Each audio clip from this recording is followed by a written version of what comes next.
Well, we are here standing in solidarity with all the advocates across the country who are calling on the abolition of the death penalty. My son was wrongfully accused and falsely convicted of murder for hire. My little brother was executed in 2010 by firing squad, and it's kind of ruined my life. So I got post-traumatic stress. So I'm here to fight against the death penalty, and I don't believe in it in no way, shape, or form. My son was convicted and then the next day was sentenced to die. He had just turned 20.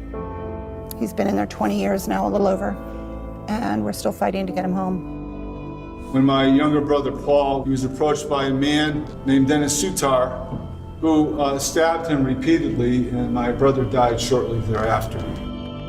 We see Dennis literally falling through the cracks. There was no support system in place. Why? Because 6 months beforehand, the state of Connecticut cut all funding to help people like Dennis, the mentally ill, homeless, and poor.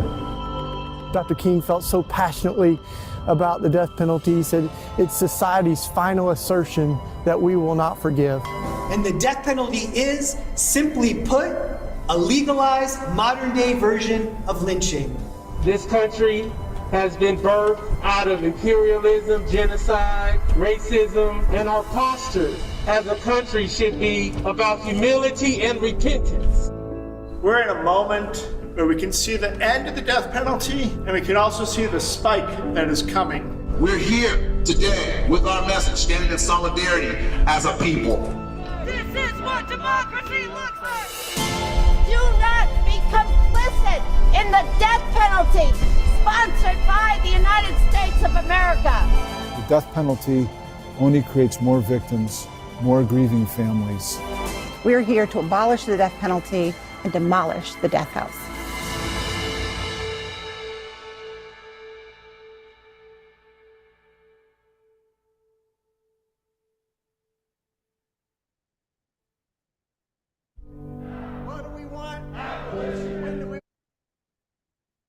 There we go. Welcome, everybody. My name's Erin Barnhart with Death Penalty Action. And tonight we have a very special treat. We're going to meet a couple of guys who used to be on death row here in Ohio. We're going to talk about Alfred Pleas and things that are like Alfred Pleas and why they're something that we have to be concerned about.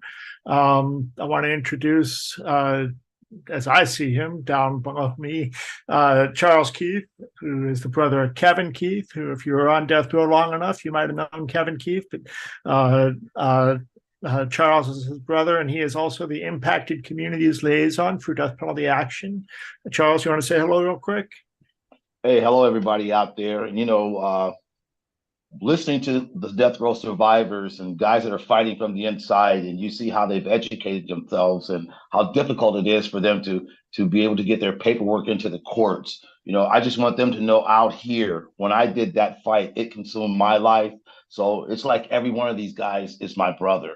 It's just that feeling I have around them, and as I see them being exonerated, I know that sooner or later, my brother, he'll be free too. So they give me hope. Thank you. Amen. So Charles is with us and stands by anytime there's families of people on death row, murder victim family members, people that need to connect with somebody who understands it from being there. It can help walk through the system and connect us with resources. That's what Charles does with Death Penalty Action, in addition to all the other things that we do, showing up and being present when we're killing people and when we're stopping them from killing people. So here tonight, I want to say that we're doing this as a webinar, so the only people that can be on or heard are the people that you're seeing right now. However, we've got a chat, we've got a Q&A function. I want to thank Grace, who's in the audience, and she's going to be popping some links into the chat here, and maybe also on the Facebook page, on Death Penalty Action Facebook. If you do Facebook or Twitter or YouTube or whatever, you can find the live stream and share it, invite people to watch us live. So that's happening. And without further ado, I want to introduce Erin Barnhart to share a little bit about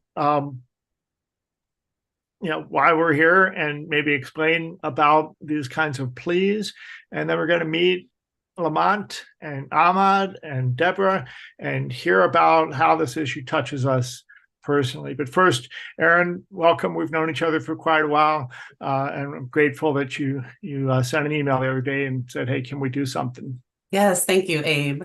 So I'm an assistant federal public defender in what's called the Capital Habeas Unit. So exclusively work on death penalty cases, mostly from Ohio, but for a variety of reasons, sometimes other states as well.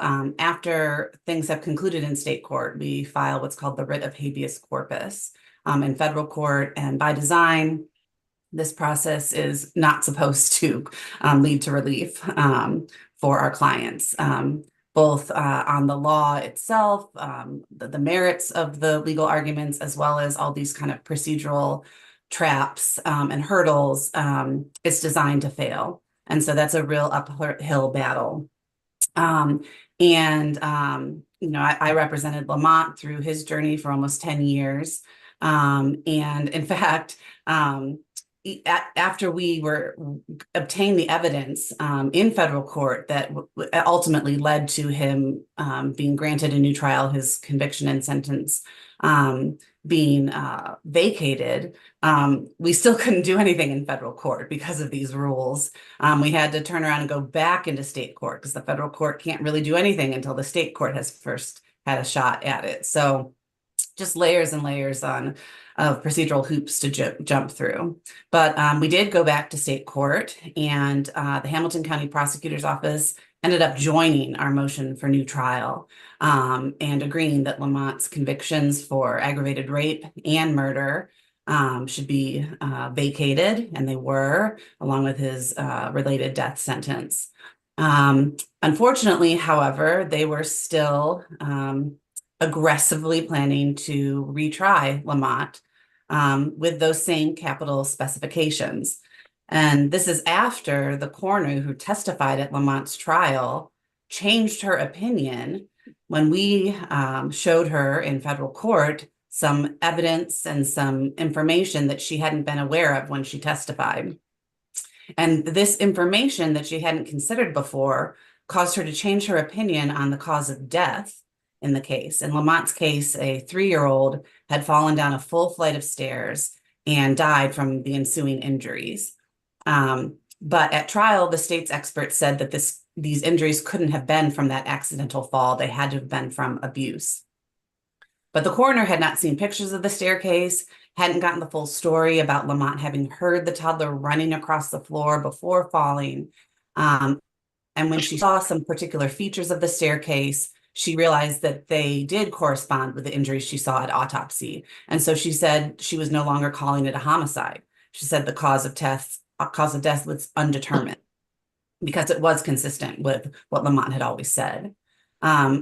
And then another wrinkle in Lamont's case was that he was convicted of rape. And this is because the little boy had 3 puncture wounds in his rectum that the coroner discovered at autopsy that no one had any explanation for. Lamont didn't have any explanation for. He had an explanation for the head injuries and the external injuries, but nobody knew where these came from until the investigator in our office, Pam Swanson, carefully went through the medical records and discovered that at the hospital, the emergency room staff had attempted to take this little boy's temperature rectally 3 times, which perfectly matched up with these 3 puncture wounds.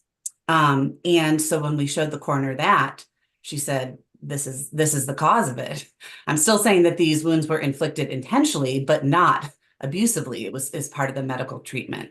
So despite all this new evidence and this change of circumstances, the state wasn't budging on anything. And, so they're still hanging over Lamont's head. He's been in almost 18 years. The possibility of death.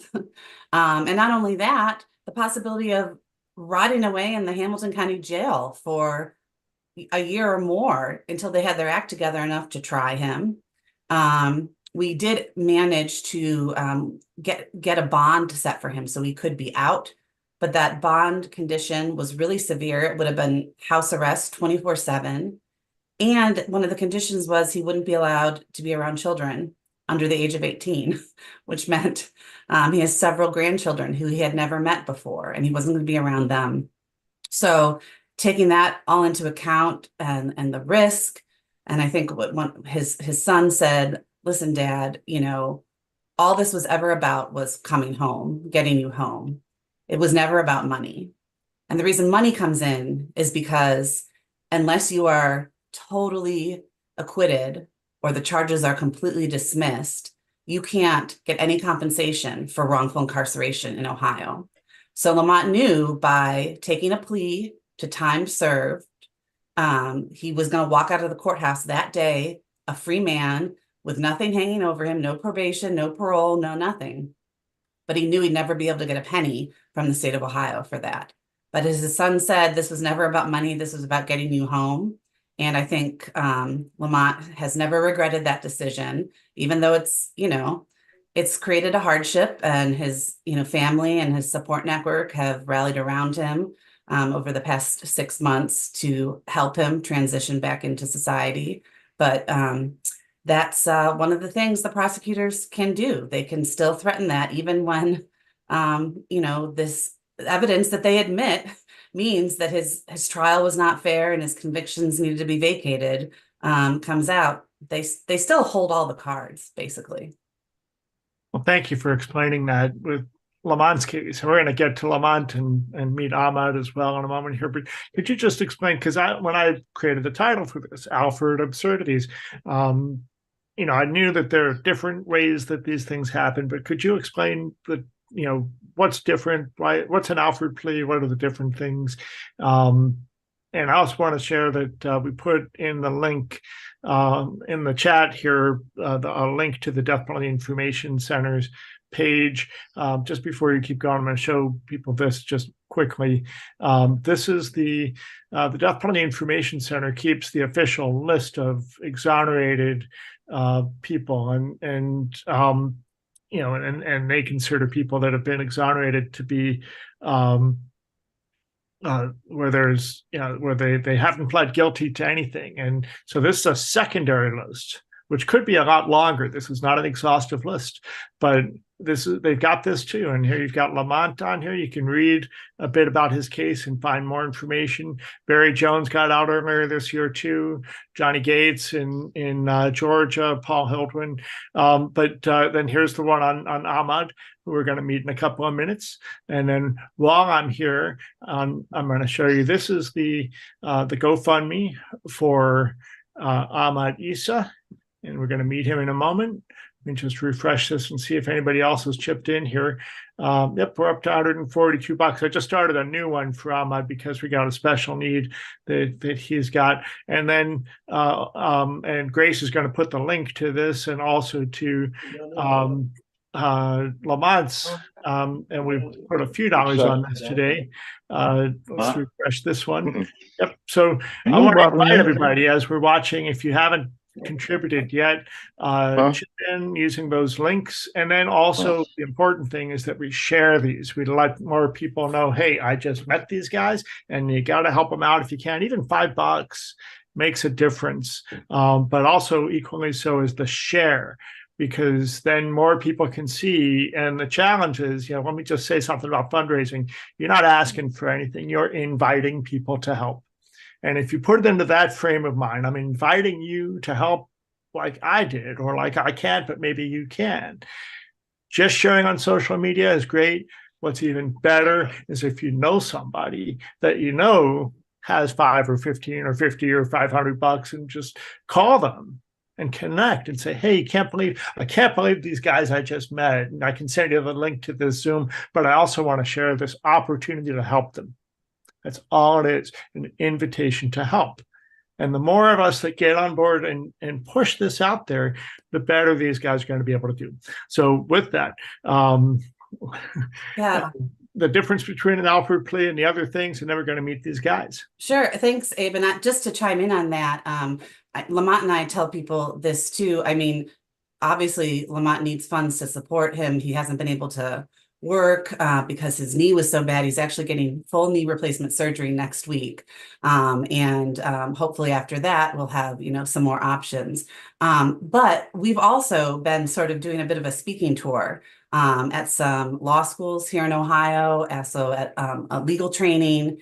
And Lamont, I think one of his goals is to tell his story. And so truly, sharing his GoFundMe, which has a right above his story on it, to get the word out about what this system has done to him is really important. And not only that, it can sort of raise his profile. And you might know people who are professors at universities or, even high schools or law schools or, community groups. And Lamont is happy to come in person or do Zooms to talk about his story. And sometimes if these lectures or speaking engagements are endowed, there's some money and honorariums that are able to fund speaking. So that's a way you can help too without having to, spend any money yourself, but really sharing. Lamont's on LinkedIn. So if you're on there, find him, join, connect with him and raise his profile there too. So, Alfred Pleas, it's just a legal technicality. They're called different things in different states. It's still a guilty plea. You admit that the state can convict you with the evidence you have, but you're still maintaining your innocence. And, we didn't technically call Lamont's plea an Alford plea, but Lamont has always maintained his innocence over intentionally hurting the little boy in this case. And so what he pled to was involuntarily being responsible for this little boy's injuries and death, which he's always said, I was the caregiver at home when this accident happened, and I've always taken responsibility for that. But the important thing is the state no longer charged him with rape. The state no longer charged him with murder. And so it was just a matter of basically whatever you needed to say to get out that day. The state just needed to, save face, make sure Lamont couldn't get any money. And it really didn't matter what he pled to. He could have pled to, traffic jaywalking violation. He wasn't going to get money. So, once you decide that you're going to do some plea, doesn't really matter what you do. You're done. Well, thank you for explaining that, Erin. And it's ridiculous. I mean, I showed you on the DPIC on the Death Penalty Information Center list. The man from Arizona pled guilty to not taking the child to the hospital fast enough. For that, he got 25 years. He'd already been in for nearly 30. They let him out, and it's just outrageous and ridiculous the way this was set up. But enough about all that. Welcome, Lamont Hunter. Welcome, Debra Barnes Hamilton. Welcome, Ahmad Issa. Debra is just the sister of Lamont. So just before we hear from Lamont, Debra, could you share with us just a little bit about this experience that you've been through all these years? Yes. Hi, everybody. Thank you for having me. I'm just like Charles. I was there. What we do as family is we do everything we can to support. So throughout this whole process, our family has supported Lamont. We have known from the beginning that he is innocent, and that is the key to everything. Once you know that your family member is innocent, you're going to do everything you possibly can to help him get through this process. But I think one of the things that people don't realize is that while Lamont is fighting for his life, we're also fighting. We're in the background, but yet we have feelings. We're feeling like, death row is like huge, right? I mean, it's like this person can literally have a date and die. And especially knowing that they're innocent. So the struggle with the family is not only supporting him, but also going through our emotions about, what's happening in this situation. Watching his children grow up without him. I took on his daughter, but just a little background on that is that as soon as Lamont was arrested, they took his daughter and we had to fight to get her. I was in corporate America from the age of 17 to 48. never been in trouble, never had any problems. But because I was associated with Lamont, my family was, you know, drugged through the mud too. So they did not want to allow us to have his daughter. So there's so much that goes on with someone that is incarcerated, and especially someone that we know for a fact is innocent. So the family goes through it right along with them. And if the family is being supportive, then it's a long haul for them, as well as my brother Lamont being, involved. So one of the things that I want to say, and I want to be clear about this, is that support the family as well. While Lamont is going through that, the family is supporting him, but don't dog the family out by association. And I think that's the biggest thing that we had to deal with, is that Job and Family Services automatically thought that we were all horrible people because of what they thought about Lamont. So, Charles, I feel you. I'm hoping and praying that your brother gets free, because I'm sorry, Lamont, what'd you say? I said, so am I, Charles. I'm praying for Kevin. Yes, yes, because this is horrible. This is horrible, knowing that your loved one is on death row. You know they're innocent, and this is a situation where you don't know if he's going to get a date. That's right. Or his innocence is proven. So always remember that the family is struggling as well as the inmate, and we all need support. Thank you. So Yeah, it's true what you said. When your loved one's on death row, you're on death row too. Lamont, yes. You're welcome. I just wanted to ask her a question. Would you understand the term of death penalty syndrome? What, as far as what we're going through? What the families go through, the mental health piece of it, that's because not everybody's going through it. Yes, I totally agree with you. I totally agree. We're all going through it with the inmate, right? With our loved one. We're going through it because it's traumatizing. That's why I said family members need support too, because it's traumatizing to everyone. And especially the children that are involved. One minute they had their father, and the next minute they didn't. And then they have to listen to all these horrible things about their father that they know it or not, that they know are not true. However, they have to hear it anyway, and so they have to be reassured that what's being said is not true over and over again. So yes, his children are traumatized. We're all traumatized over this situation, but especially his children, because they had to live without their father for 17 and a half years. And especially my niece, who was 9 months old when this all happened. So can you imagine how Lamont has had to rebuild his relationship with her, because he missed out on her whole childhood, being in prison for 17 and a half years for something he had not done. So yes, it is traumatizing to everyone. And I want to add to, I want, if I can, Abe, I talk about that. I talk about the trauma and the ripple effects that the trauma inflicts upon family members, loved ones, support systems that's there to have your, that's in your corner, your support system. It affects them drastically. And I was faced with it on a daily basis. I stayed in contact with my family daily, and just going through this journey and trying to, and trying to engage your family and keep a positive outlook and keep a strong, positive face while engaging with your family. That's a dynamic that's need to be talked about as well. Because my sister Debbie is Debbie played the liaison or mediator position with my legal team, with Erin and my legal team, and that the nuances that is it need to be spoke upon more and a light shined on it more, because of the trauma that's involved with your, that's inflicted on your family. It's not talked about enough. So Keith, Charles, we get it, man. We understand it, and our prayers is going up for Kevin, man. Let him know, man.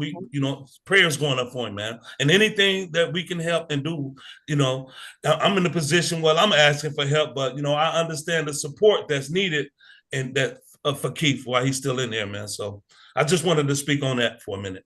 I appreciate it, my brother. Okay, no problem. Absolutely. So Lamont, you got out. You walked out of prison, out of Hamilton County. Hamilton County is Cincinnati, for those who don't know. We've got people watching from around the world and across the United States. So you got to walk out on, it was June 15th, right? Yes, that's a special date on the calendar. That's actually Erin's birthday. So it was a great birthday present for Erin. And it was a great one for me as well. And it's a little history, a little background attached to that too. I was actually convicted on June 15th in 2007. And, oh, wow. In full circle, all these years later, I'm actually walking out of the Justice Center, the Hamilton County Justice Center, on June 15th. So yeah, it was great. It was great. We're gonna have to rename these places when they call them the Justice Center. You're reminding me of Derek Jameson, who got out before you got there, but right. He went on October 20th and he was released on October 20th. Oh, is that right? Had a very similar experience. So you got out and into the arms of your daughter and your sister and your family, and you've been working. What's it been like to come back into freedom for you? It's been a roller coaster of emotions. When I did, well, I can explain it like the day I walked out the doors. It was a bank of cameras and news media there, and they, of course, wanted to hear from me. And they asked that the same question: well, how are you feeling? How does it feel?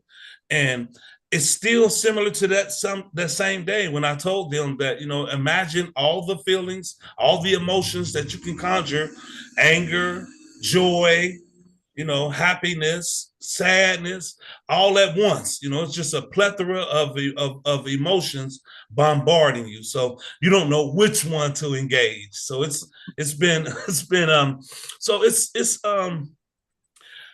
so I had a few roller coaster moments. It's when I first came home. It's kind of hard to explain. A lot of excitement, a lot of joy. My family was so happy. They were surrounding me. They wanted to be with me. They wanted me to share in their lives and their accomplishments. And everybody's pulling me in all these different directions. Well, you got to come here. We got to celebrate here. We got to do this and we got to do that. And it was overwhelming. I will admit it was overwhelming, and being in society and seeing all the. I always use technology as an example. All the advancements, the new how the city has changed, and trying to keep up, and everything is moving so fast, and I'm like, it was overwhelming. And a lot of blessings came to me quite rapidly. A lot of things, I accomplished some things rapidly. I got attempts. I passed my temporary driver's test fast. When first time I took it, I got a driver's license fast. A family member gifted me a vehicle fast. I got a job rather quickly, within a month or so of being home. And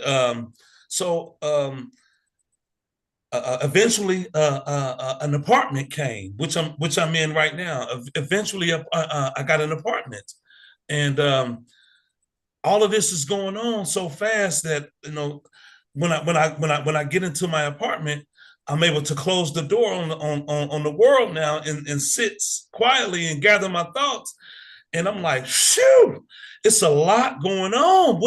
Now I need to figure out how I'm gonna navigate being successful in society? What am I do to be a productive member of society with felonies on my record, and how I'm gonna move forward and be productive? So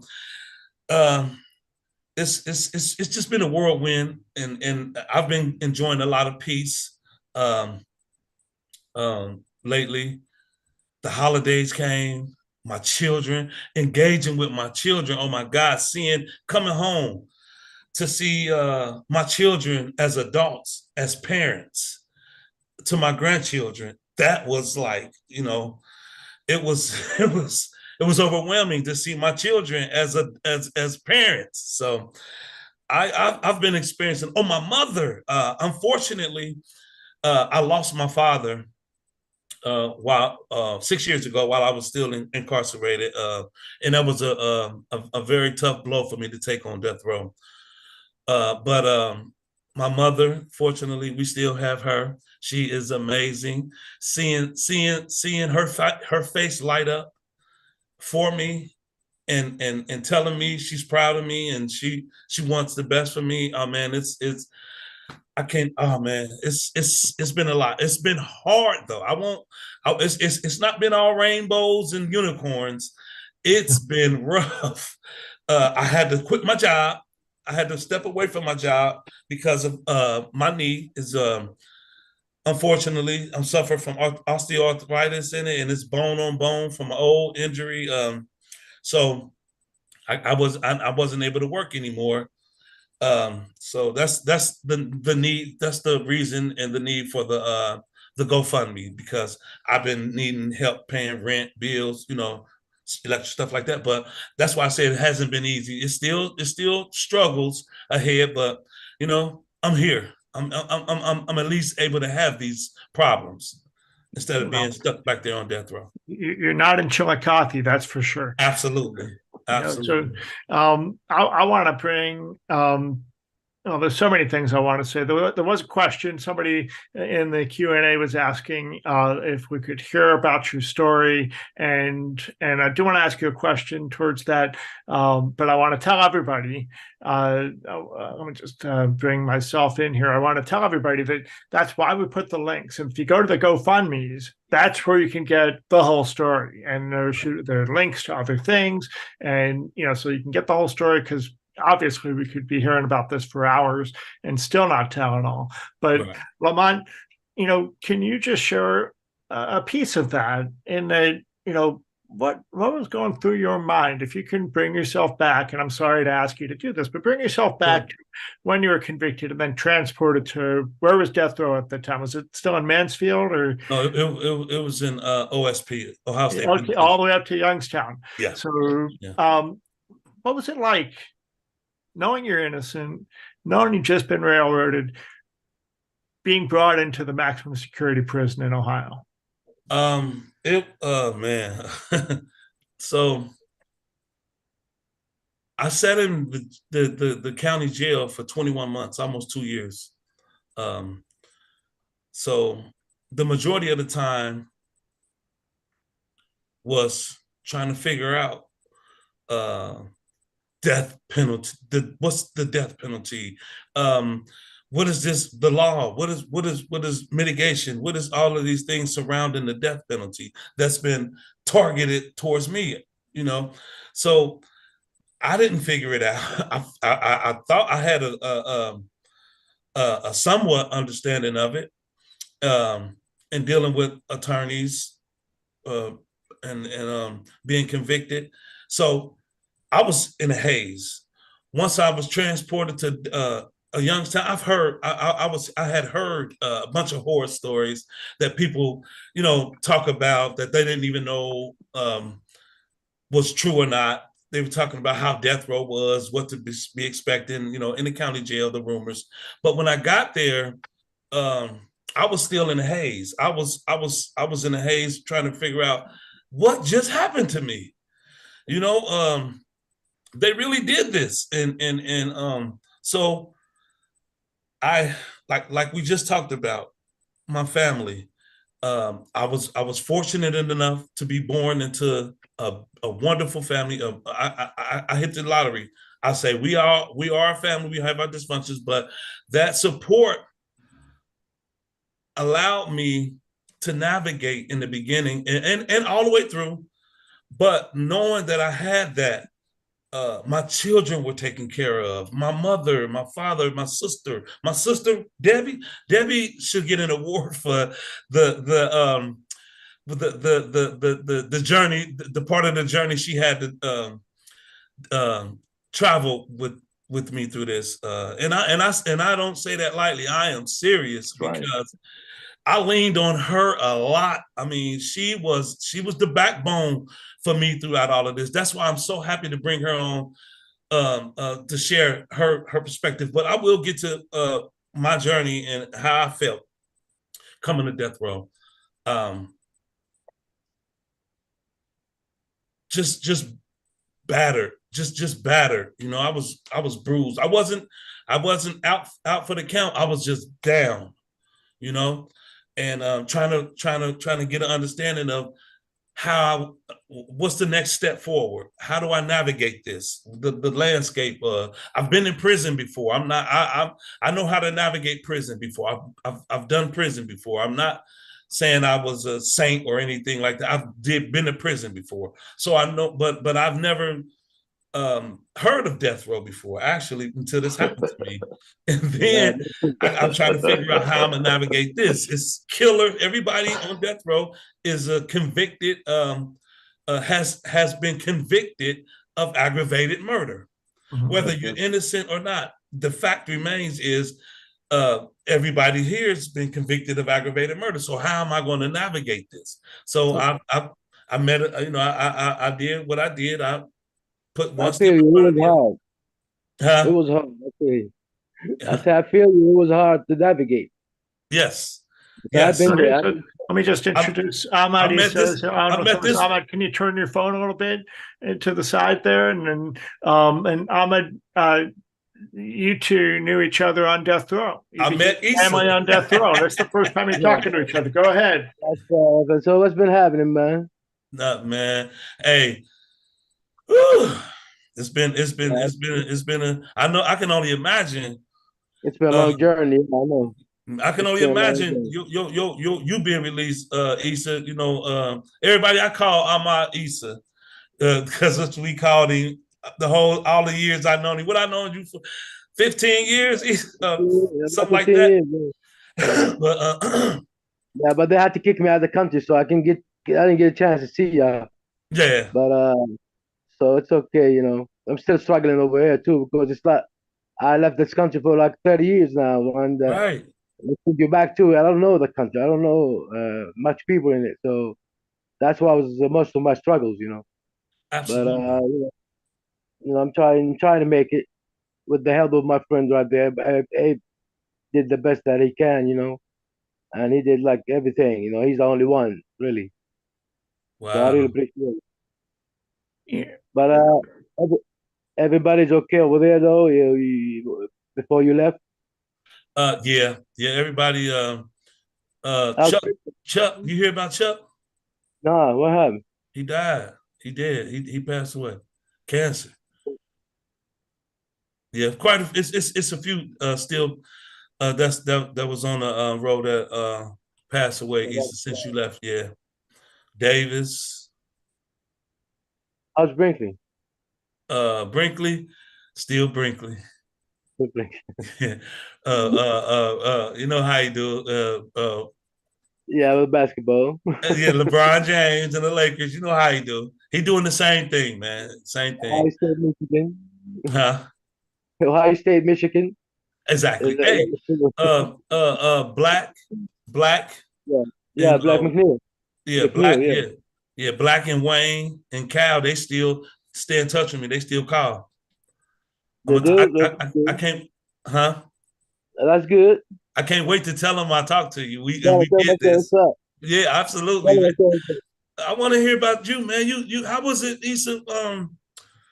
Well, that's what I want to get to. You is hadn't been introduce Ahmad Issa a bit more. And the thing is that you two are both wrongly convicted out of Hamilton County, both, your convictions are thrown out, the evidence is thrown out, and they say to you, look, you can wait and we'll try you again, or you can, here's the door, plead to this lesser offense. So this is the same thing that happened to Ahmad. The difference with Ahmad, of course, is that he is a Jordanian citizen.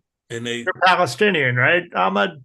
And Palestinian living in Jordan, but he moved to the United States, and he had a job, and he was trying to go to college, and then a murder happened in a place where he was working, and it got pinned on him. And 22 years. And the thing about Ahmad is that, because he wasn't a citizen, part of his deal is he had to agree to be deported to Jordan. So he came off of death row, went straight to ICE, immigration prison, which was worse, right, Ahmad? And then to Jordan, where he had to get interrogated when he landed in Jordan. But that's where he's been since 2019. So let's hear a little bit from Ahmad. And it's so great to see you guys reconnecting here, though. I'm just grateful to be able to provide that. Absolutely. And we're gonna be back. Lamont, let's hear a little bit from Ahmad, how he's doing in Jordan. And just before we do, Ahmad, let me share the GoFundMe here. We're going to check it out, see where we're at. This is Lamont's, and I'm going to refresh this here. We'll see, we've added about $60 since the last time we checked. And let's look at Ahmad's. We're over here, and it's refreshing. Added another $50. So that's great. We're going to keep going. So Ahmad, welcome, and thank you for joining the program on such short notice.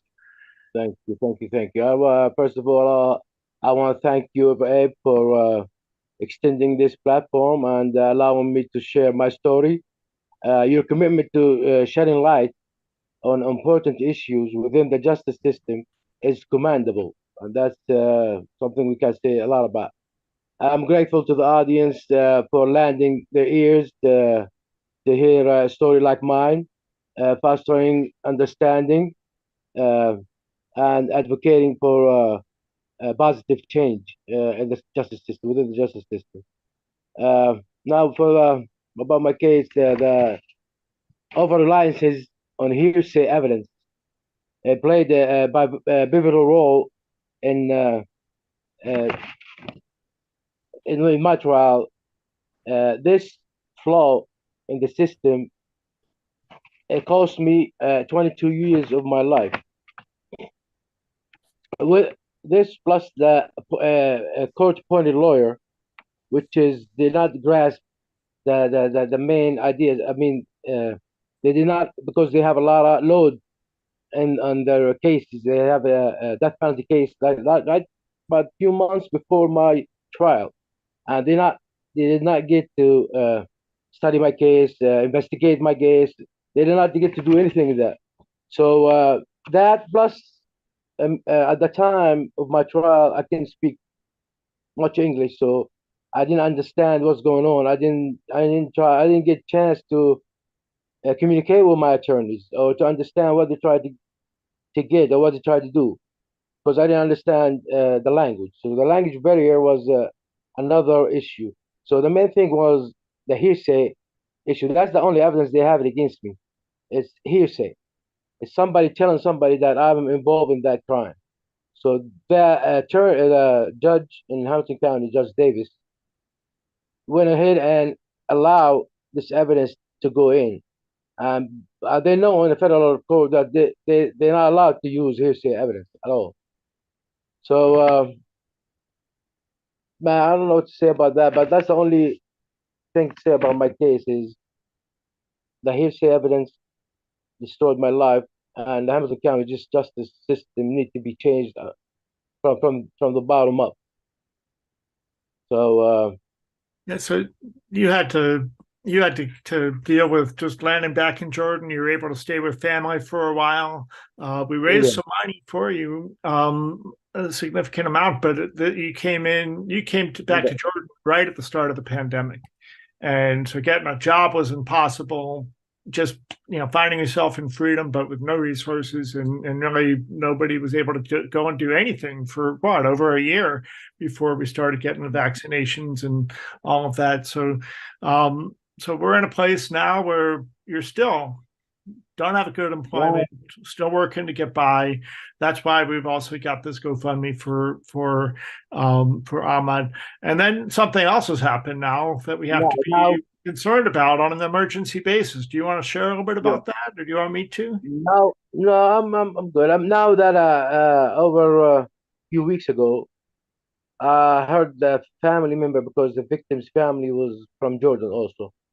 They heard that after a while, they heard that I'm here and I got out of prison. So now they wanted to just take revenge. So somebody had told me that they're looking for you, or that they come around to ask about you. So from that time, I have been living in hiding, or in another city, different city, away from my brothers and sisters. So this another incident that it's really hurting, and they're not convinced that I'm not innocent, even though the court, overthrow that. Well, the court threw out all your charges, right? The court found the evidence was wrong, and I'm not a lawyer, so go ahead, Ahmad. It was a 3-0 decision. The three judges had issue some harsh words to the judge and to the prosecutor at the time for taking my years, because one of the judges said you took 22 years from this man's life just for hearsay evidence, and they showed him in the decision the how one witness saying something, another witness saying different thing, and they both saying that this man said it at the same time. So how could you say something different when you hear it at the same time? So that's one of the main thing is, but the family they're not convinced. So I'm trying, now to get out of this country, try to stay alive now. Try to stay alive in the United States for 22 years. Now I'm trying to stay alive here in Jordan. So this is a little bit difficult right now. Okay, well, let me just pull off the spotlight here, so we're all back together. There's a question here in the chat, Erin. How do you reverse this? Is it even possible to go back and get a redo now that is that even possible? That's impossible. The question, how do we amend this plea deal so it's not so easily used? Unfortunately, plea deals serve an important function in our system, because without them, the only choice is going to trial. And the risks at trial, especially for everyone who has already been convicted once, knows are really great. When you talk about capital cases, especially out of Hamilton County, so many things other than the evidence factor into the risk of conviction. Our office helped do a study that was published in the Columbia Human Rights Law Review that showed the statistical possibilities that rise when you're a Black defendant in Hamilton County, particularly if you have a white victim. You're more likely to be charged and convicted and sentenced to death in those situations. These same factors happen when you have all white juries, and they happen geographically as well. Hamilton County, along with Cuyahoga County, which is where Cleveland is here in Ohio, are part of only 2% of counties in the entire country that have put more than half of people on the nation's death rows. The Death Penalty Information Center did that study. You can find that on their website. That statistic to me is shocking. The death penalty is only supposed to be for the worst of the worst, and it's supposed to be reliable, but it's neither. It's about politics. It's about elected prosecutors who run on being tough on crime, and it's about elected judges who are afraid of losing elections if they're seen as soft on crime. And so we need plea deals, because the other option is put yourself into this lion's den and risk being sent to death row. The risk is just too great. And you talk about cases where sometimes people can't see beyond the fact that there's a dead kid, can't see beyond the fact that, I really think the truth of the movement behind Black Lives Matters shows so much in death penalty cases, because it's so clear that white victims' lives are so more valued than Black victims' lives. And, you know, you talk about certain areas of the country, and if you have a white victim, a white woman, and you play on old racist tropes, particularly if there's a sexual assault involved, I mean, there are so many risks to going to trial. You throw in other systematic failures about ineffective assistance of counsel, which Lamont had in his case, about prosecutorial misconduct, which Lamont had in his case, and which is evident happens in so many cases. And so, you know, as frustrating it is that the option really came down to having to take this plea and give up compensation and give up the right to say that I've been exonerated officially, without that, there's a real chance that people could get sent back to death row or sent back to prison for life. And so, unfortunately, until other parts of our system get better, we need to have this option because it's the least bad of terrible alternatives. Well, thank you for spelling that out. And you know, other questions, if people want to put them into the chat or use the Q&A function, that'll be great. Grace is putting some links in the chat that you can see. Let's just check real quick again, see if we've got anything more happening on the GoFundMes. But first, I want to show you, this is the webpage of Ohioans to Stop Executions. Grace is going to put the link to otse.org into the chat. This is how you can help abolish the death penalty in Ohio. And we actually have legislation to abolish the death penalty in Ohio going on right now. And that's, you know, when Erin talks about inviting Lamont to come and speak, you know, what happens at those events where he's speaking is there's also an opportunity to know, how do we make the change we want to see? So let's just check in real quick here on the GoFundMes. Again, we're there's a little bit more money coming in. Thank you very much, Paul and Linda and Nathan and John and Donna. And over here on Ahmed's GoFundMe, let's see, we're at there's another little bit of money. Thank you again, Paul and Nathan. You know, it is all of us chipping in, doing what we can. I popped in a little bit myself on each of these earlier today. And also I'm grateful from Amnesty International. Both of you gentlemen have been able to receive something from the Hannah Grunwald Fund at Amnesty International USA. It's not a very public thing. It's a fund that's there for people who are dealing with human rights crises in their own lives. It's a relief fund, and I've been privileged to be able to make application for both of you. That has resulted in big chunks of change, thousands of dollars. I mean, it's not huge, right? We got you $200 for each year of wrongful incarceration, but it's a big chunk of change that comes.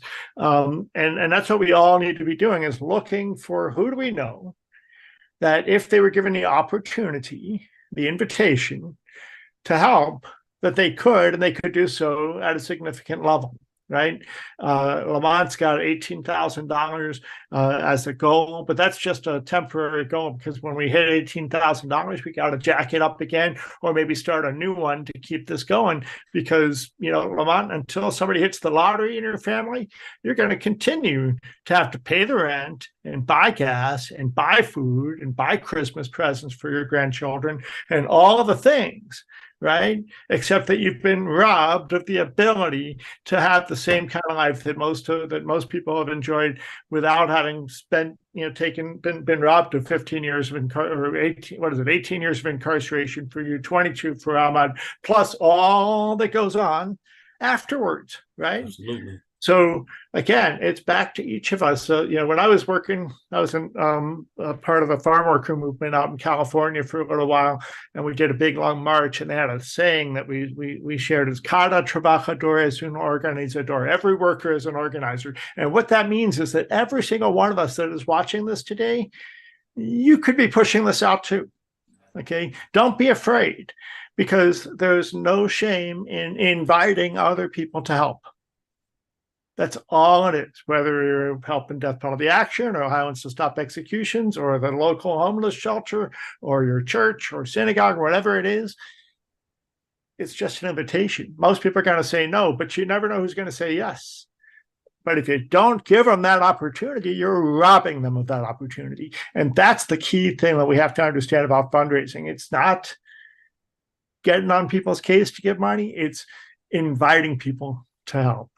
And that's what we're doing tonight with these GoFundMes, is inviting people, chip in if you can, and share, and think about who you know that you could call up and say, I just met these guys on this Zoom.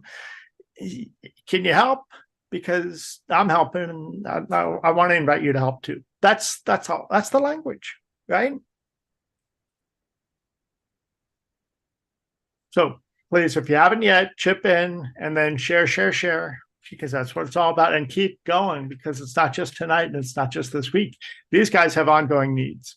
And that's one of the challenges. And I do, just while I've got the floor here, I want to share just one other thing here. And that is that they're not alone. They're not alone. Okay. I'm going to go back over to the webpage here. This is deathpenaltyaction.org. And this is where you can find all kinds of things. But undertake action, if you go to impacted communities, Grace, you got that link in the chat, please? Impacted communities. This is where it talks a little bit more about the work that Charles does. But then we've got a whole list, and there could be more if people send them to us, of GoFundMes for all kinds of death row survivors, people who've actually been exonerated or who have been, like Lamont and Ahmad, gotten the opportunity to take a plea to a lesser offense. So that's this. Okay, there's a whole list of GoFundMes, and I know tonight we're focused on Ahmad and we're focused on Lamont, but I want you to know there's other things. Also, there's wrongful convictions. And this is another place. I know there was at least one person, Barbara, who shared that she's got a person who's innocent doing life without parole. This is what we've got here. And it's not something that, we can't take cases.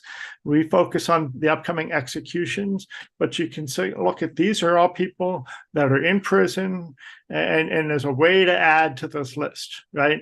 So look at all these Ohioans that are on there. We got a real problem here in Ohio, but it's across the country, okay? And lastly, while I'm here, I'll just share with you this. You're going to be seeing this on our social media.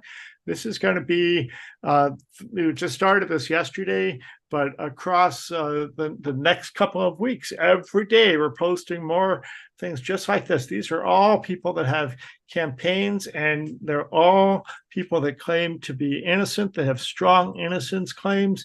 And what we're saying in all these cases is they should not have to spend another holiday in prison. Here's Melissa Lucio. We stopped her execution just 2 days before she was executed. Ivan Cantu has got a scheduled date in February in Texas. So, these are all people that we're raising awareness about their cases. We're encouraging you to be on our social media. There'll be more coming out in an email, maybe tomorrow or Monday, about this. And here's George Skates's, another Ohioan. Wogenstall's from Ohio. I'm not sure where Tench is from. Here's Kevin Keith, Tony Apanovich, Keith Lamar, all Ohioans. I met Billy Manning. They're trying to get a date for him in Mississippi. Kerry Sutton, same thing. Forrest Johnson in Alabama. So this is all over the country. All kinds of cases, and we're raising awareness about all these cases over the next week, over the next couple of weeks during the holiday season, not another holiday in prison. And notice we're saying holiday because there's all kinds of people of faith and people of no faith, but it's the holiday season, and it's the hardest time. And maybe, Deborah, you could talk about this a little bit, the extra pain that comes during this season, the holiday season, when everybody's celebrating and having fun, and the families are torn up because there's an empty chair at the table.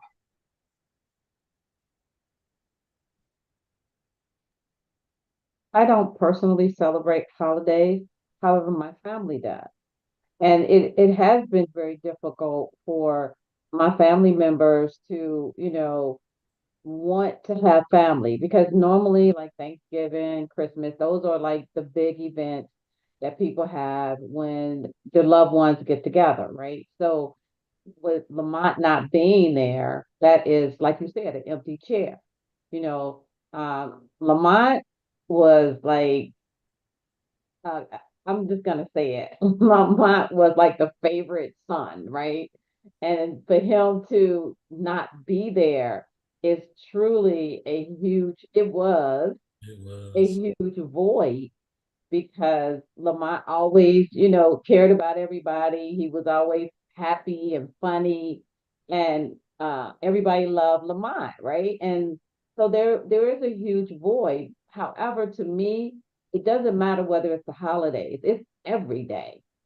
Because the holidays is 1, 2 days out of the year, right? I mean, the main ones that people gather together and get together, but it's every day, every single day that Lamont was not home was hard. So yes, the holidays are big, but every day he Yeah. wasn't here was hard. So it's so much involved in having someone on death row. It's so much involved. And let's not, we're talking about GoFundMe, and I really do hope that people contribute to the GoFundMe funds that we're talking about because they really do need help. They've been in prison for a very long time. They don't have the support. But let's also talk about how much money the family Oh my spends God. while they're Yeah. incarcerated, right? There is a lot of money that we as the family contribute to make sure that they're okay. They get the bare minimum in prison.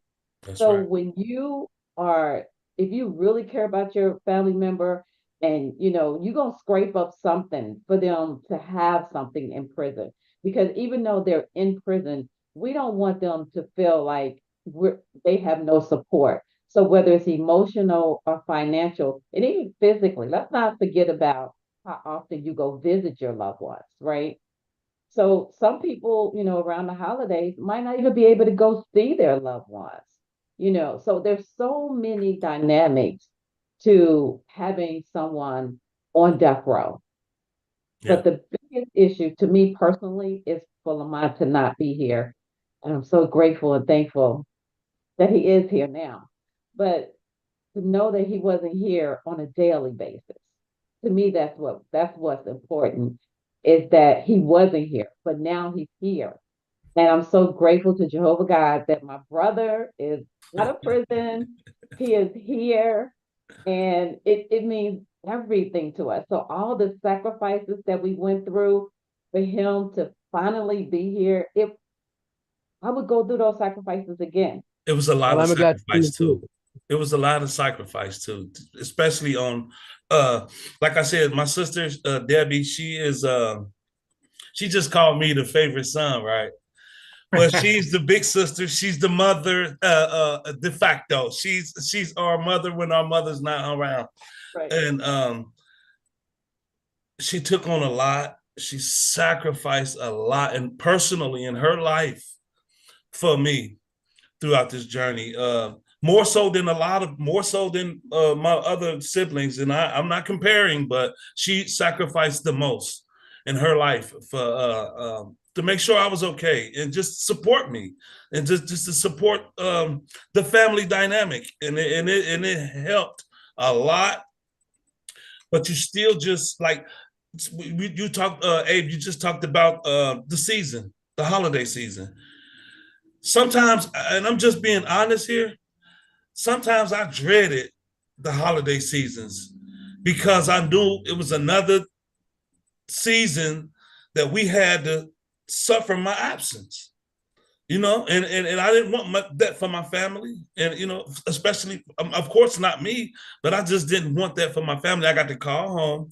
I'm going to call home. I just got to, after like 10 years, I'm like, holiday season is coming again. They're going to come and visit, spend all of this money to make sure, send money in here to make sure I'm okay. And just, it's just a lot of sacrifice, man. And I just, man, my heart yearning for the comrades that's still there and their families. So yeah, man, it's a lot. It's Sure, and a Debbie. lot of these families live in deep poverty, right? I don't know anything about your family, Absolutely. but I do know a lot of the folks that we work with. Charles is one of those people. We just had Charles has a GoFundMe also that we use to and invite people to support his brother Kevin Keith. So Kevin Absolutely. wanted to order a special meal because his birthday's coming up in a week, and then he's got Christmas.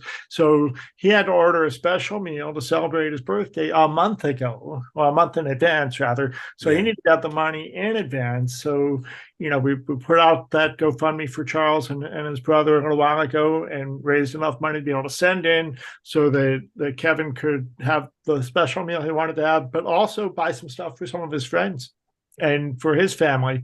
But go ahead, Charles. I just wanted to, speak on some of the things that, I had heard.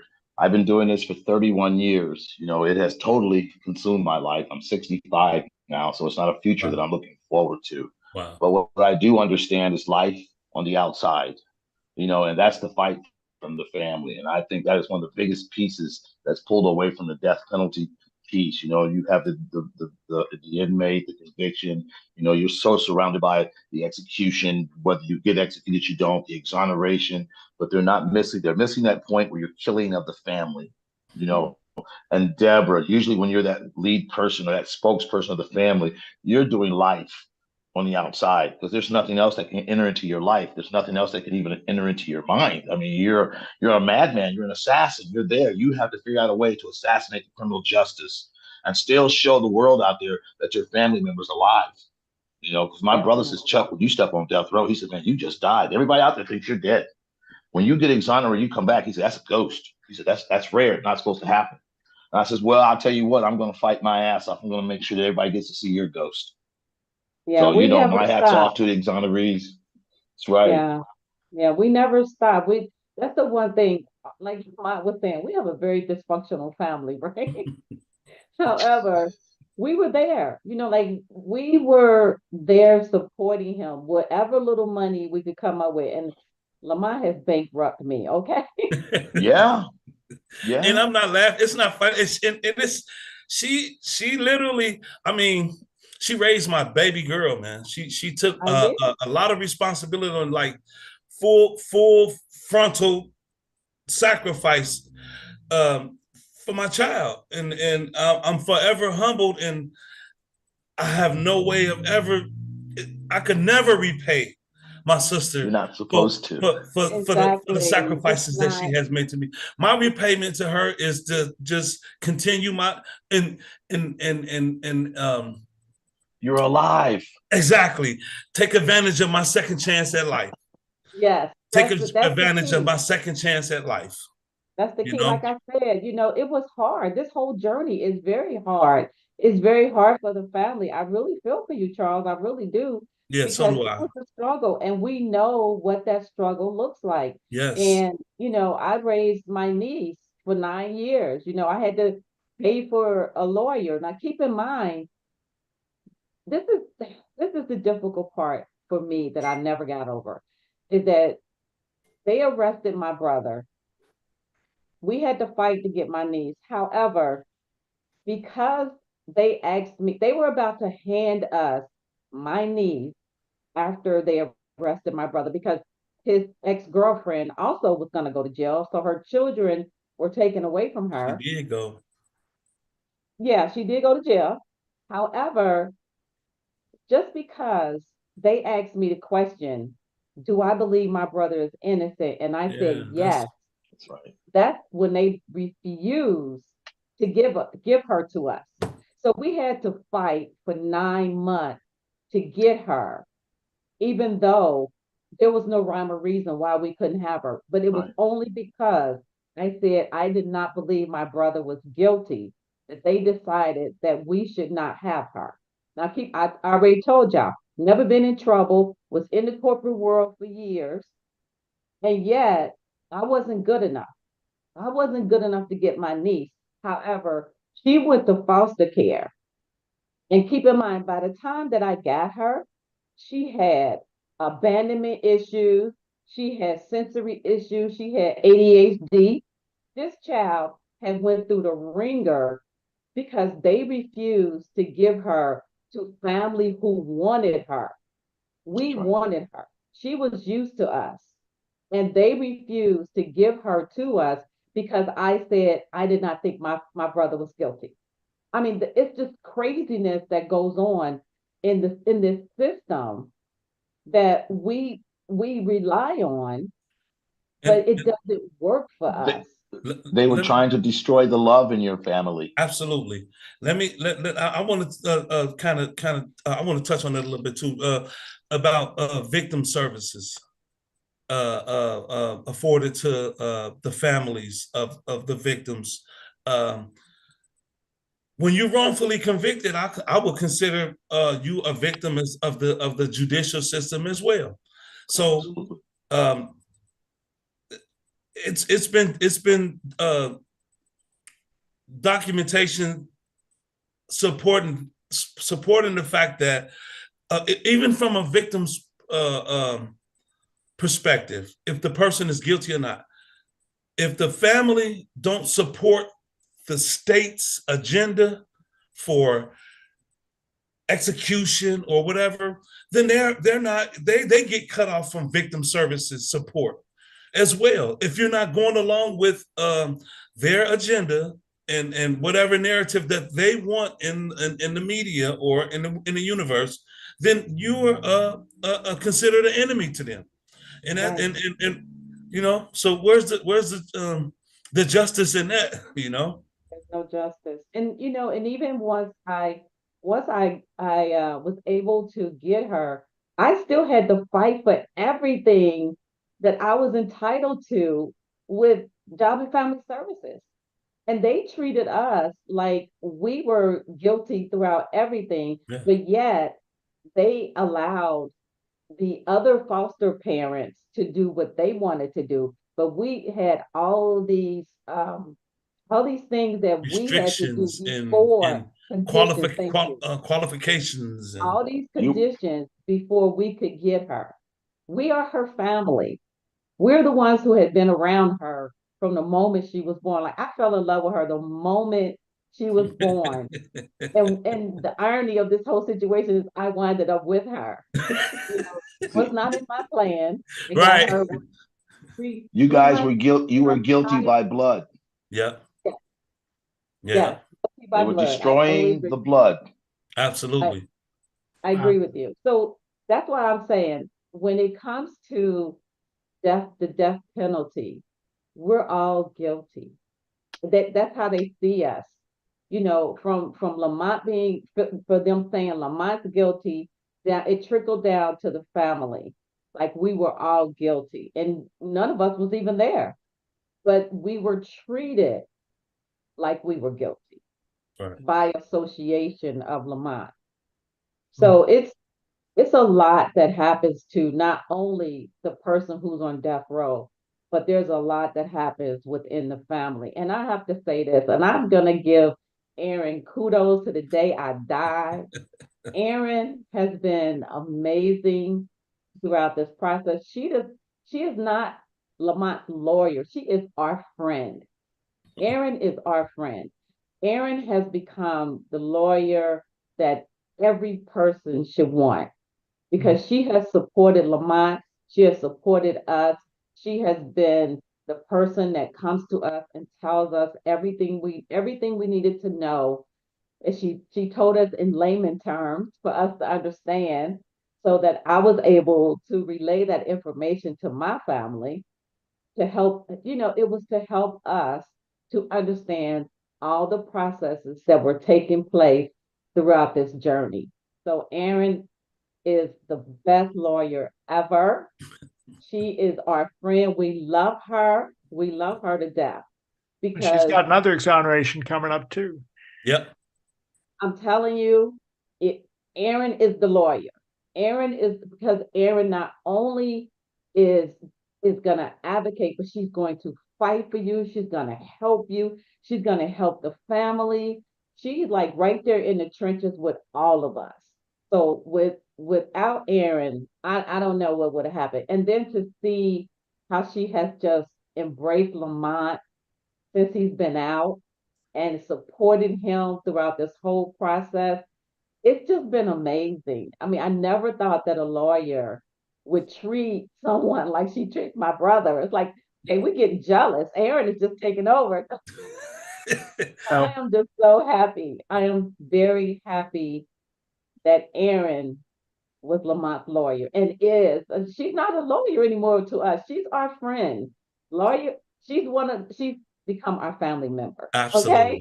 Absolutely. She's a family member because she was right there with us. She helped us throughout all the process. And I can't give her enough kudos. She's just amazing with how she handled this whole situation. Which is why I gave her the nickname, the Amazing Erin. The Amazing what? The Amazing Erin. All right. It's the Amazing Erin. Thank you. Yeah. You know, Erin's the reason that we're doing this tonight, because she sent me an email and said, can we do this? And of course, you know, who am I to say no? But it is time to start winding it down. Erin, you want to respond at all? Well, thank you.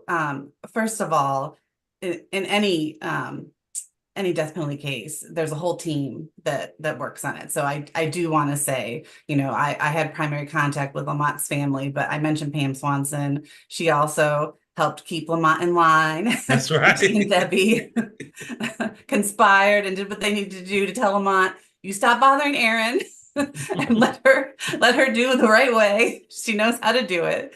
And Justin Thompson is another attorney on the team. Shannon Flammer, our paralegal, is amazing. Tia Saplizio, who's 3 days ahead of Lamont getting her own knee surgery done. But also, I do like to say, you know, it does make my job a little easier when my clients are innocent. So I that did help. That having an innocent client doesn't mean they're going to get out or get exonerated. I don't want to make light of that, because the system is not designed for innocent people, for sure. But that does help. So thank you very much. It truly is an honor to be able to do this work and to have the trust of my clients and their families in me to, you know, to have literally the life of their loved ones in my hands. So thank you for that too. Of course, you know, it's not everybody. You're right, Deborah, to call out Erin for being the kind of person that she is and the attorney that she is. You know, as we've seen just in the chat here, there are people that struggle with the attorneys that end up at their representing their loved ones, and sometimes that's just they're so busy. Sometimes it's that's what their focus is, and sometimes it's, you know, you got to advocate to get some different representation, and that's okay too. But thank God that Erin was a part of this case and has been able to bring it forward. And of course, Erin, thank you again for inviting Death Penalty Action to help lift this up. You know, I'm grateful for the opportunity. And so is everybody here that's watching and everybody that will be watching, because of course we had short notice on this one, but we wanted to do it quickly because Lamont's going under the knife on Tuesday, going to get a knee replacement. You ready for that, bro? Oh man. I'm anxious because of all the pain I've been suffering from, but kind of nervous as well. I've never had this is a major surgery. I'm ready for it. Yes, I am. I'm getting myself prepared. I have never had such surgery, but what I will tell you is that I know a lot of people who have, and what they, to a person, what they say is, I don't know why I waited. Okay. Right. So just get past the next couple of weeks, and then it's going to be like, oh my gosh, why did I wait? So, you know, Lamont, I want to give you the floor again to Ahmad. I mean, it was already like 4 a.m. in Jordan when we started, so I think he conked out. He's left, but we're going to check in again in a minute on the GoFundMe, see where we're at, and then take us out. But before we do, Lamont, I want to give you a chance to have the last word here, and Charles too. So you've got the floor, brother. Okay, thank you, man. Again, I appreciate you affording us this platform, man. You know, like Erin mentioned earlier, I am passionate about telling my story. I want my story to be told, just for the simple reason of if my story could reach anybody anywhere at any time and help them and prevent this from happening to anybody and slipping through the cracks of the criminal system, then I want to share my story, you know, and everything that comes along with it. And you just mentioned something about some comments coming in about other people having issues with their attorneys and lawyers moving forward. You know, that's unfortunate. That's an unfortunate part of the criminal system that we deal with as well. And it's not. It shouldn't be that way. You know, Erin is a anomaly. Erin is an exception. She's not the rule. She's an exception to the rule. You know, I hit the lottery with her coming into my life, in my family's life. So I want to say, you know, guys and women who's having trouble with their attorneys, and I spoke, like Erin mentioned earlier. I spoke at school, Ohio State School of Law in the Moritz, what's it called? To some students about, you know, attorneys engaging with their clients where they are. You know, you know, you're the professional. You went to school to become an attorney, a lawyer. You're the professional. It's unfortunate. Your clients are not going to be the most intelligent person on the spectrum. So you have to engage your client where they are, you know. So it's just, I just want to just bring the light to that. Show, you know, shine some light on, you know, having some grace and some empathy towards your clients, because you know, a lot of clients they suffering from trauma, they're suffering from mental illness. You know, that, you know, it's just what it is. It's the reality of it, and you have to better advocate for your client, reach them, or I would, if possible, try to find a loved one, a family member, or a friend of this person. If it's contentious, to try to become a liaison to the if they have family or not, you know, to bridge that gap, but so to speak. But yeah, I just want to say I appreciate, you know, the donations that's coming in for the GoFundMe. It's been very, very helpful in me moving forward in my life. Again, Abe, thanks for the opportunity to tell my story here and participate. And I won't take up all the time. I want everybody else to speak as well. Thank you.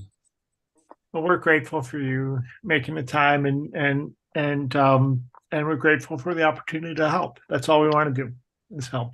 Debra, do you have any final thoughts you wanted to share?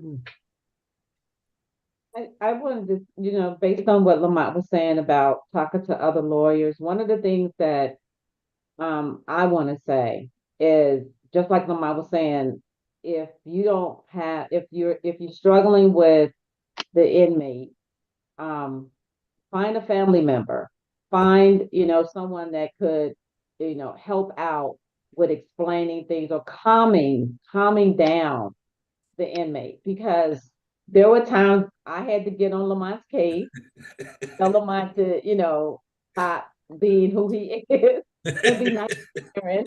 You know, we've had that conversation. Absolutely.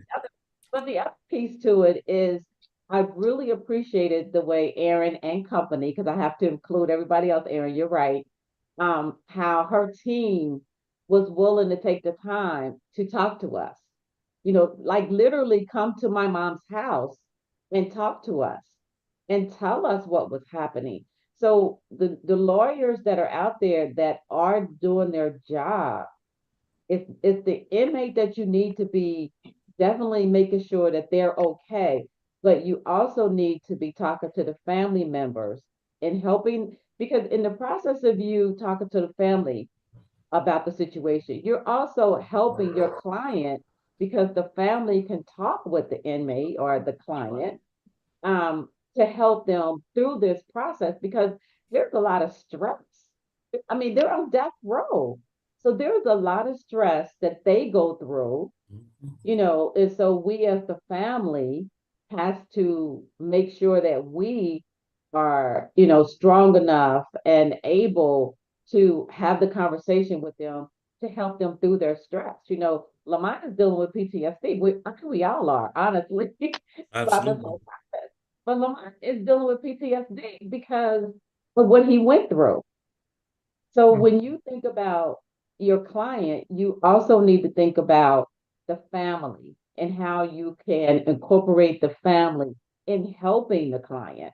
Because if we know what's going on, then we can help the client to cope and deal with this process that takes place. So, I have to give kudos to Erin and company. I'm gonna make sure we include everybody else in that. It was just the main contact was Erin, right? But we we as we as the family are just grateful. And like I said, I am grateful that my brother is home. I am so grateful that he's home. He drives us crazy, but he's home, right? No, we just love Lamont. We're so Love you grateful too, baby. here and that, we can see him face to face. Unfortunately, I'm in Delaware. He's in Cincinnati. But when I'm there, I get to see my brother. I get to hug my brother. I get to argue with my brother. But it's nothing like knowing that your loved one is innocent. You know they're innocent, and yet they're in a place that they never should have been. They never should have been there, and yet that's the struggle. That's the struggle with our loved ones that are there, and the struggle with us out here watching them go through the trauma of being incarcerated, knowing that they are innocent. So I just really would appreciate everyone to understand that these great people who are incarcerated, they need your support, they need your help. And for those who are out, like my brother and Issa, support them. They need your support. They've been in prison for a very long time. Life has passed them by. Life has gone on without them, and now they're trying to maneuver the new dynamic that they're in. So any help that anyone can give is truly appreciated. We as his family appreciate it because he tapped us out. Thank you. Thank you. I see Ahmad has found a way back on with us. So Ahmad a moment, and then Charles, and then we'll wrap it up. So Ahmad, we're just winding it down, but here's an opportunity to just bring greetings again and any final thoughts.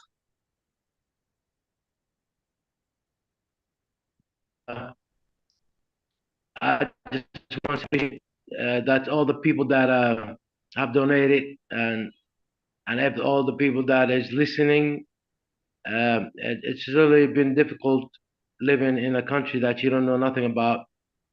I left this country when I was a young guy. I was about 19 years old, and now I'm 53, young.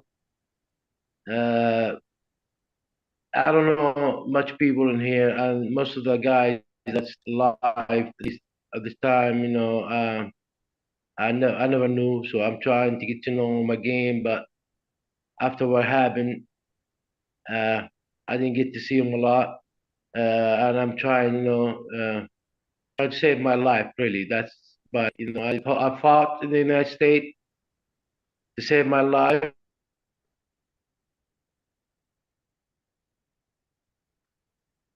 Ahmad, you got a tricky signal there.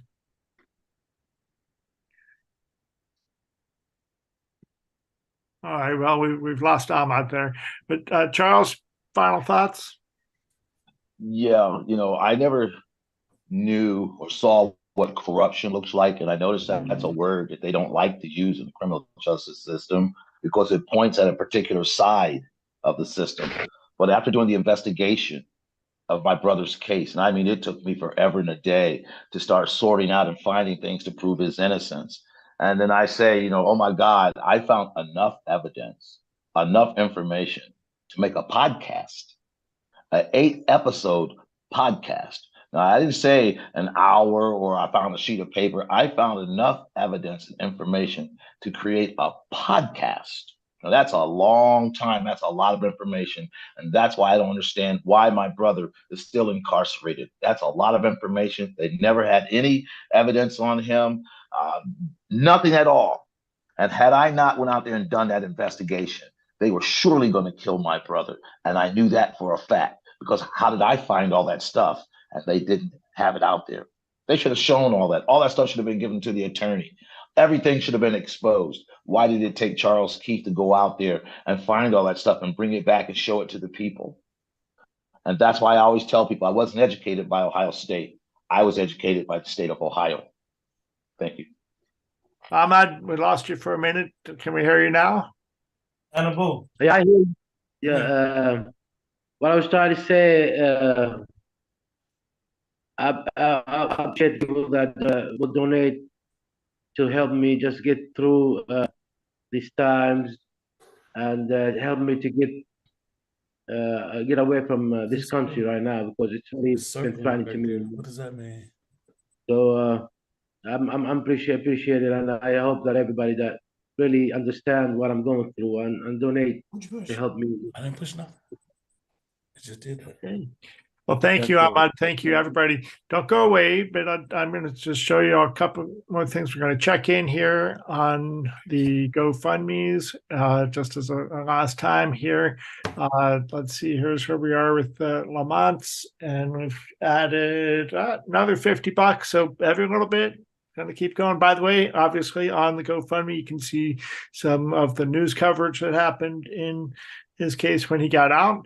And then over here on Ahmad's site, we're at, we got a nice chunk there, another $100. Thank you, Scott. And that's amazing. And that's what we need, is more people doing all the things, chipping in and sharing.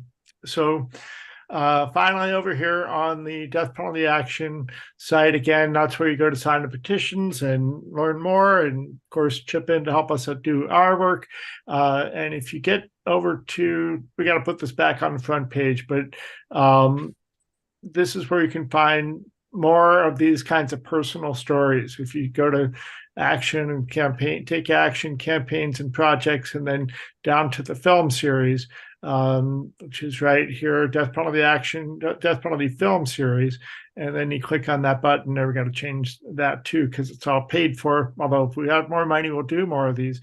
But here are these little mini documentaries where you can hear more of these kinds of stories and learn more about these kinds of cases. Here's another Ohioan, Derek Jameson, Herman Lindsay, 2 death row survivors. Here's one about Charles and Roderick Reed, the brother of Rodney Reed. Lisa Brown is the mother of a man who was executed. Rick Halpern's a human rights professor. But to take us out for the evening, I want to just share with you that these are some resources for you, and it's all at deathpenaltyaction.org. And again, we've got the petitions. I want to thank especially Grace Hannah, who has been putting the links into the chat. So thank you all very much for being with us tonight and for making time on your Saturday. And again, please help us invite others to help. That's all it is. It's an invitation. Play the game of no, 10 no's. Keep asking, keep inviting people until you get 10 no's. And I promise you, before you get to 10, you're going to get a yes. Most people don't have any money or won't give to this, but some will. And the only way they will is if you invite them. So I'm inviting you to chip in yourself and to invite others to join you in chipping in. Thank you very much. All right, Lamont. Okay, Keith. Hey, Charles, tell your brother, man, we're praying for him, man. Keep his head up, man. I appreciate I appreciate sharing this platform with you, man. Hey, bro. We're going to be in touch. I did want to also say, we're organizing around Ohio to help pass this legislation. And it's through the storytelling and sharing these voices of experience on the death penalty that people can connect to the issue and decide it's time to write to our legislators and ask them to pass the bill to abolish Ohio's death penalty. Absolutely. Or whatever state you're living in. But we're all here. Deborah, was that Delaware, Ohio, or Delaware, the state? The state. Okay, well, I did some organizing there, and we're watching because there's somebody trying to reintroduce the death penalty. We're going to stop that, and if that gets out of hand, we'll be in touch about organizing there. But anyway, I want to ask you, Issa still on? Can you share my information with Issa so that he can contact me? Oh, of course. Yeah, Yes. I want to stay in touch.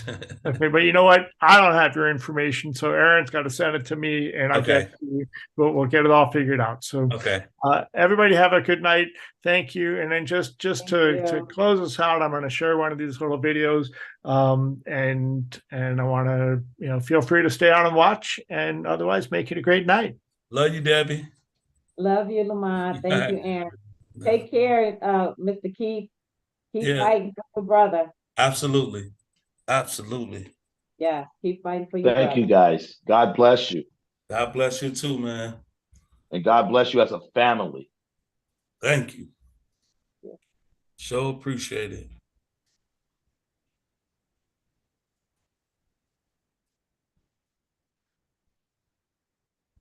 Is Erin still there? Okay. Well, I had a brother that was on death row back in 1994. He spent 16 years on death row. Took me a lot of time to figure out how to get him out. I learned a lot about the law. I learned a lot about the death penalty, and getting him off death row in 2010. And it also gave me the skills to come out here and help others that were on death row that needed my help. Death penalty drove me crazy, but it's a crazy goodness because I learned so much about the law. Governor Strickland took him off death row based on an innocent claim. They gave him life without parole, and I've been fighting life without parole for the past 12 years.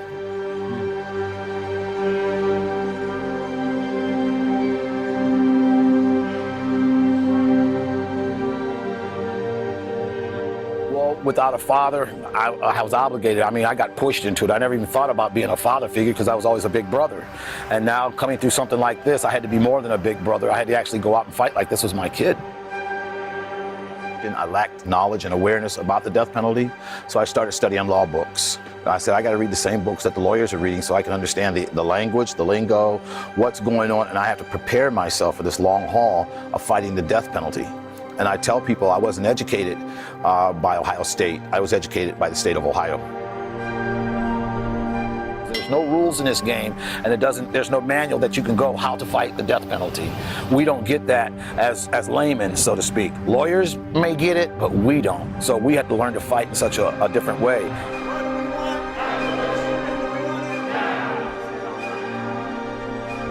We're here today with our message, standing in solidarity as a people. This is what democracy looks like!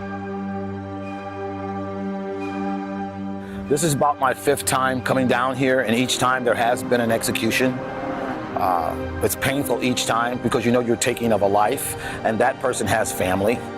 There's going to be another murder taking place, another legal lynching. I think about the people, the workers on the other side. I mean, we over here, we're witnesses, we're abolitionists, we're against it, but those on the other side are part of it. In order to sit on a death penalty case, you have to be for the death penalty. So imagine you've got 12 people sitting there that's for the death penalty. You're most surely going to be convicted because the prosecutor is for the death penalty. So he's using you to make sure he gets a conviction. It's like you're going up against a lynch mob. What do we want? Abolition. When do we want it? Now. What do we want? Abolition. We must abolish the death penalty. The racism of this nation draws a direct line from slavery to Jim Crow to mass incarceration to the death penalty. And the death penalty is, simply put, a legalized modern-day version of lynching. And when you look at the government, see, they're killing in the name of the church. And that's why we've taken our fight to the church. That's why we've asked the pastors to come out. This is wrong. This is thou shalt not kill.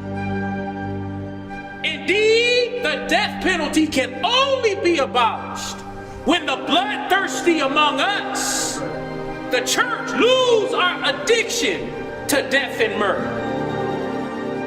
We're in a space where we have a Supreme Court that doesn't care. The rails have been greased to the death chamber, and that's what we're seeing now.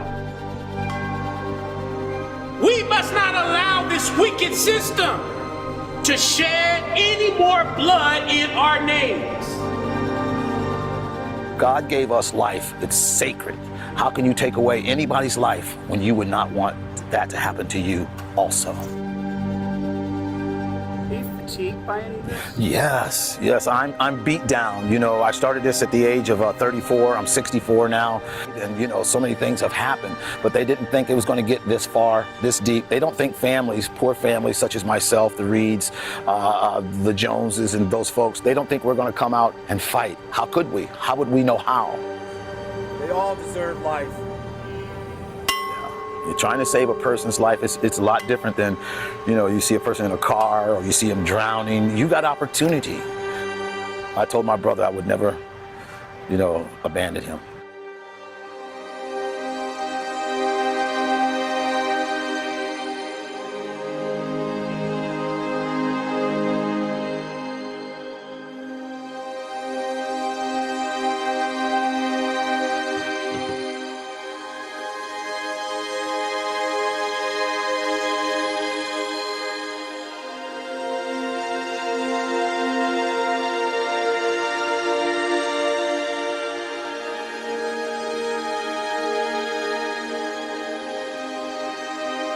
Powerful.